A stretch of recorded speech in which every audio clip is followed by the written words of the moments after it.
The rollout has been a travesty. This will be the greatest operational challenge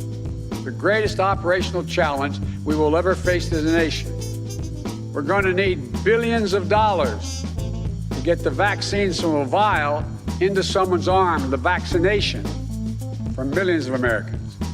We're also going to need tens of millions of dollars to help reopen our schools and reopen them safely.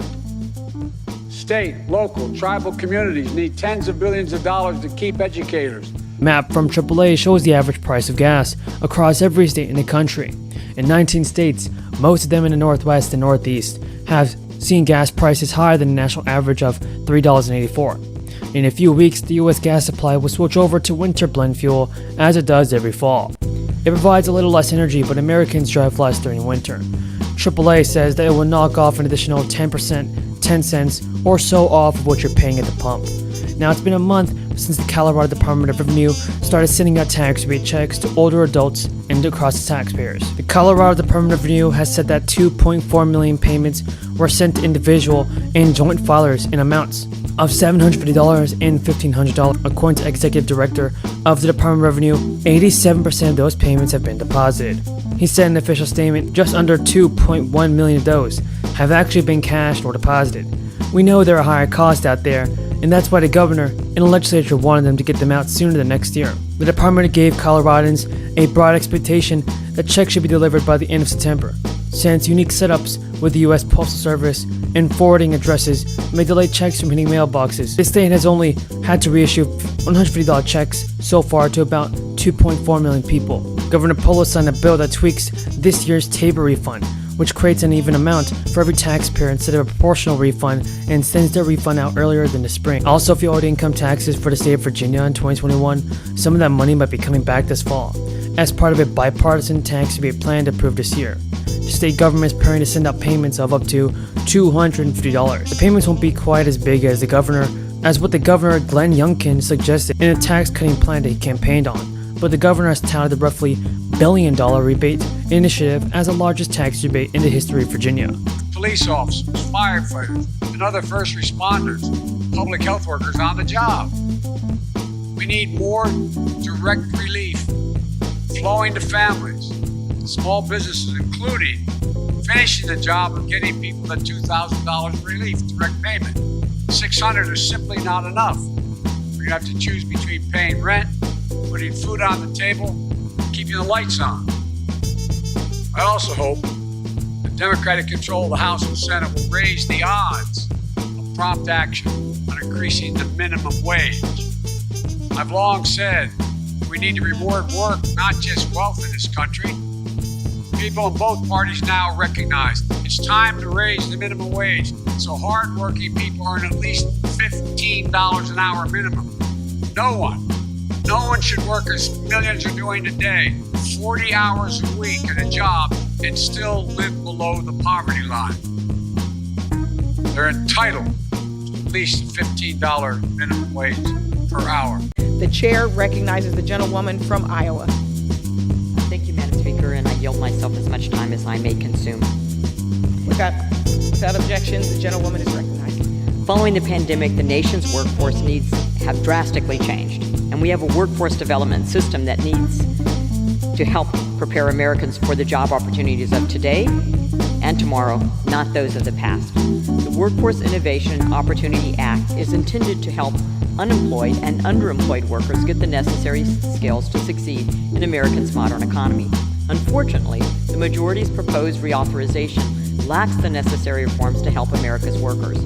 Our Republican proposal, on the other hand, would modernize the program to make sure it's employer-driven, which will help America's economy become stronger for decades to come. Our plan puts taxpayer dollars to work where they are needed most, helping job seekers get the skills they need to close the skills gap and get back to work.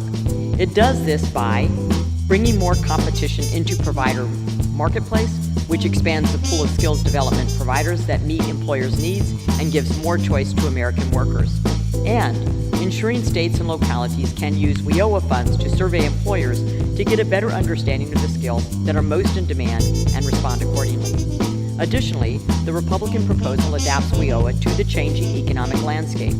America has just come through a pandemic, and during that time, businesses, employers, and workers shifted to remote work and changing circumstances.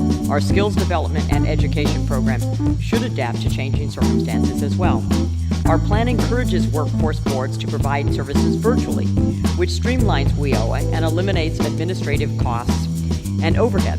Republicans also ensure online skills development providers can be included in skills development services, expanding the number of providers who can address the need that American workers face.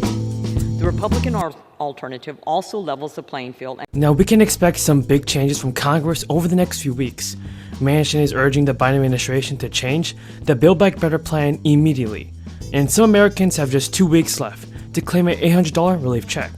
So make sure to watch to the end of the video to find out if you're eligible for the fourth stimulus payment, folks. You definitely don't want to miss out on this. Taxpayers in the US have less than 2 weeks to claim summer stimulus checks worth up to $800. The payments will go out to families who filed their state tax return by May 31st. The cashback, which comes through a tax rebate, will help around 3.1 million Colorado residents, and the Colorado Governor Jared Polis announced that payments will be worth around $400 for individuals and $800 for joint filers. The Consumer Price Index came in at around 8.3% in April, a few points higher than what experts had predicted. Governor Polis said in a statement that to qualify for the payments, you must be a full-time Colorado resident. Information from 2021 tax returns will also be used to process the rebates, but according to the state, eligible taxpayers can expect to receive the check in August or September. Various other states will send out direct payments to eligible residents. In Maine, about 850,000 residents are eligible and set to receive $850 rebate checks. Now, various other states will send out direct payments to eligible residents. In Maine, about 850,000 residents are set to get $850 rebate checks, which could arrive in June. Millions of taxpayers in Illinois are also set to get payments worth up to $400 this year. Now, leave a comment below if your state or city is sending out their own stimulus checks or relief payments. Now, here's some breaking news. The Interior Secretary squared off with lawmakers at a Senate hearing that addressed high gas prices and gas drilling. The Deb Haaland told the Senate Committee on Energy and Natural Resources that her agency plans to release a proposal for its next 5-year plan for offshore oil and gas leasing by the end of June. This is a timeline that will likely lead to a gap between the current plan and the new one.